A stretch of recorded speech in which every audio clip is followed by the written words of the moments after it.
Health, who is FIIDS Pennsylvania, West Pennsylvania region director, and he had fought the last congressional run. It was very great, dynamic run. So I would like to welcome her.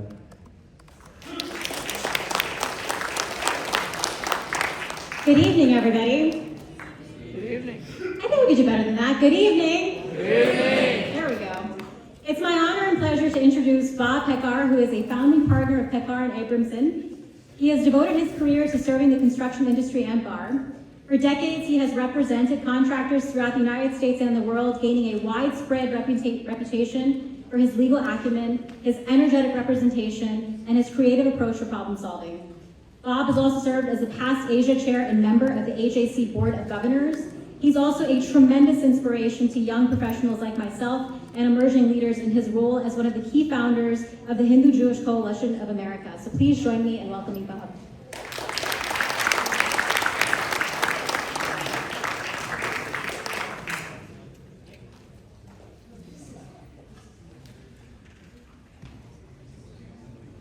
Namaste. The first time that I met FIIDS was on behalf of HAC in my role as chair of the Asia Pacific Institute at your Diwali festival on November 15th of 2023. Right after the march I attended on the main lawn, marching after what had happened on October the 7th, and marching for Israel. It was a tough time, as you all know, and you all were there to support us.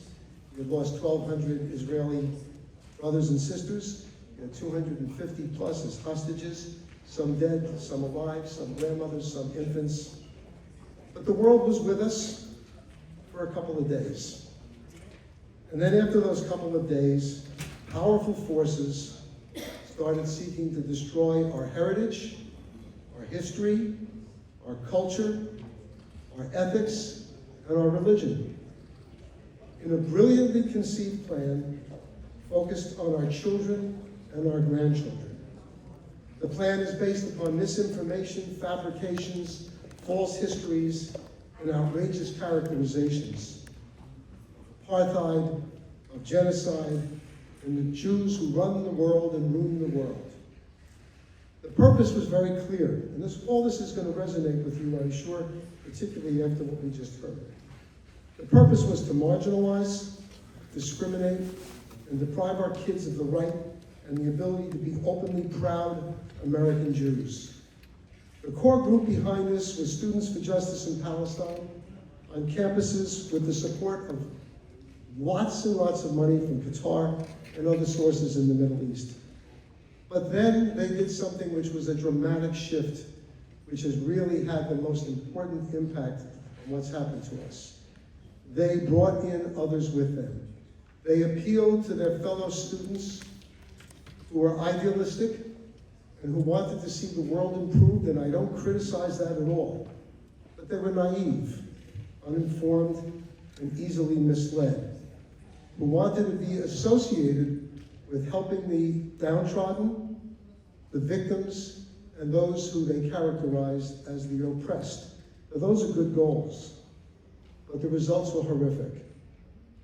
For our Jewish kids, my Jewish grandchildren, one of whom just graduated from the University of Maryland, one who is going to be a sophomore in the University of Delaware, they tell me stories about how some of the kids, Jewish kids, left the schools where they found themselves unwelcome. They felt isolation, depression, and the inability to openly be Jewish, as their mezuzahs were ripped off the walls to their rooms and dormitories, as their Jewish stars were ripped off their neck as they walked through campus, and as this movement took on this horrible, horrible direction. And it was even worse than that because it caused some to wonder, is it worth the price of being Jewish? I'm a proud American. I just want to enjoy my life. I don't want to go through all of this. Sadly, as Congressman Raja Krishnamurthy just said, our problem is now yours also. It's taken time. Hopefully it won't develop as badly, but it's your problem too. Your kids are being targeted on campuses. And some, as a result, are moving away from their culture, moving away from their religion, and sadly, even moving away from their families in some respects. They want to be identified as proud Americans, as they should be, and they want to be accepted as they should be. But they're finding that the atmosphere that they have to do this in is not particularly welcoming if they also want to be identified as Indian and as Hindus. What did we American Jews and what did you Hindus do to the Palestinians to warrant their demonstrations, their taunts, their threats of violence, and their outreach to our kids to leave us and to join them?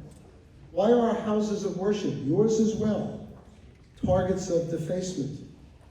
What did we do to cause our fellow Americans, who are terrific people, African Americans, women, members of the LGBTQ plus movement, that march with them to march against us and to label us and our homelands as evil?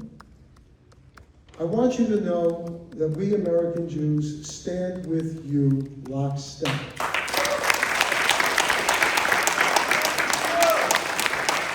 Just as I know and proudly say that you stand with us as our friends.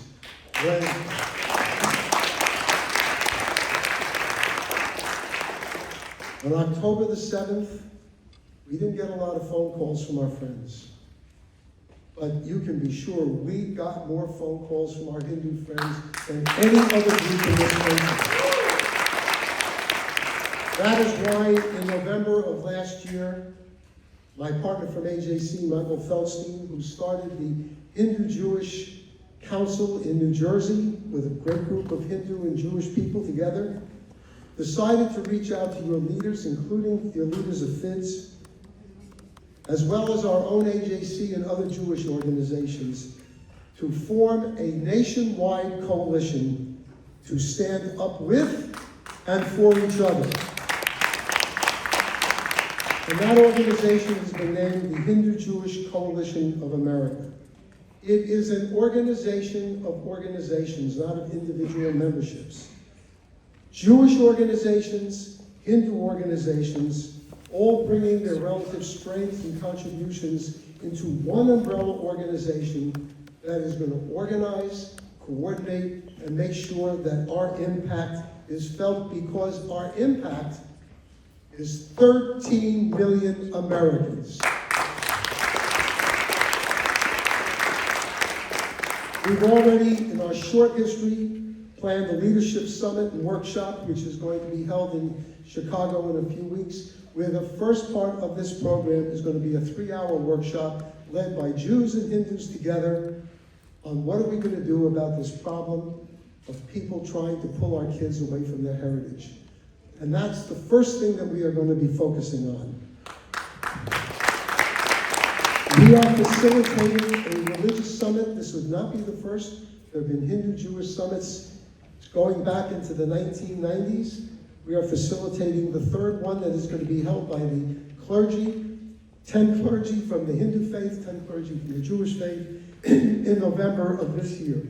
We are planning, together with Hillel, with the Jewish Federations of North America, and with Hinduva. As I say it right? Listen. Hinduva, there we go. In campuses around the country. And we're planning a trip for our leadership to go to India so that the Jewish members of our leadership can understand India, can understand the Hindu faith in India, can understand your spirituality and appreciate that. And then we're going to take the group to Israel so that our Hindu members can appreciate our heritage and understand our religion as well. And then we're going to go to the UAE so we can all talk about some business opportunities.